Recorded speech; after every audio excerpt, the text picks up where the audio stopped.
తెలంగాణలో 4 జిల్లాలు బాగుపడతాయి, ఆంధ్ర రాష్ట్రంలో ఉన్న 9 జిల్లాలు బాగుపడతాయి. ఈ లోపల ఎటువంటి నీళ్లు కూడా ఎక్కడికి పోకుండా ఆ నీళ్లు నేరుగా శ్రీశైలంలోకి, నాగార్జున సాగర్కి వచ్చే పరిస్థితిని ఎలా తీసుకొని రావాలి అన్న అంశం మీద పూర్తిగా ఆలోచనలు చేస్తామని చెప్పి మరొక్కసారి కూడా చెప్తా ఉన్నా అధ్యక్ష. ఇంకో విషయం కూడా చెప్తా ఉన్నా అధ్యక్ష, ఎటువంటి పరిస్థితుల్లో కూడా ఇది మంచి జరగదు అని అనుకుంటే మాత్రం ఖచ్చితంగా అడుగును ముందుకు వేయం, మంచి జరుగుతుంది అంటే మాత్రం ఖచ్చితంగా అడుగును ముందుకు వేస్తామని చెప్పి మాత్రం ఖచ్చితంగా చెప్తా ఉన్నారు అధ్యక్ష. మనం ఈరోజు ఈ పొజిషన్లో మనం ఉన్నాం. మనం ఈరోజు తీసుకునే ప్రతి నిర్ణయం కూడా భావితరాలకు మీద వాటి ఇంపాక్ట్ ఉంటుంది.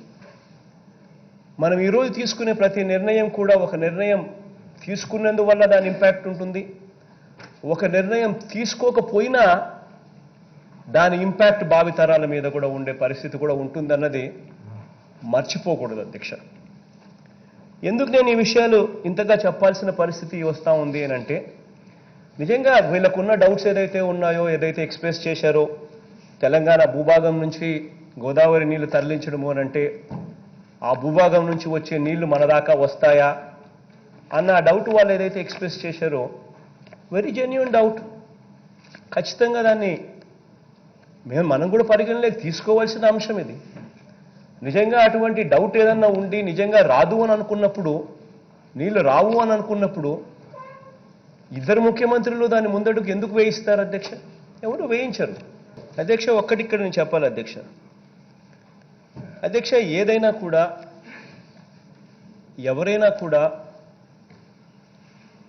రాష్ట్రానికి మంచి జరిగించే విషయంలో మంచి జరిగించాలి అని చెప్పి ఆరాటంతోనే ఎవరైనా ఏదైనా నిర్ణయం తీసుకుంటారు, చేస్తారు. మన రాష్ట్రానికి ఇది చేయడం వల్ల మంచి జరగదు అని అనుకుంటే అది ఎందుకు చేస్తాం అధ్యక్ష? చేయాల్సిన అవసరం ఏముంది అధ్యక్ష? ఖచ్చితంగా అది చేయం.